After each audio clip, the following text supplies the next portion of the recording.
અમારી સમ્રાટ સમાચાર ચેનલ સબસ્ક્રાઇબ કરો, લાઈક કરો, કોમેન્ટ કરો અને જોતા રહો પળે પળના દરેક પ્રકારના સમાચારો। તળાજા શહેરના જુદા જુદા વિસ્તારમાં કુલ 7 વ્યક્તિને શ્વાનોએ બટકા ભર્યા।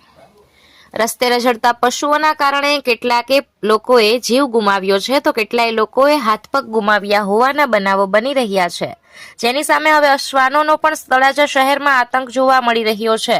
ત્યારે આજે જાણવા મળતી માહિતી મુજબ સાંજના 5 વાગ્યાથી સાંજના 7:30 વાગ્યા સુધીના સમય દરમિયાન જુદા જુદા વિસ્તારમાં કુલ 7 જેટલા વ્યક્તિઓને શ્વાનોએ બચકા ભરતા તમામે તળાજા સરકારી દવાખાનામાં સારવાર લીધેલ હોવાનું જાણવા મળ્યું હતું।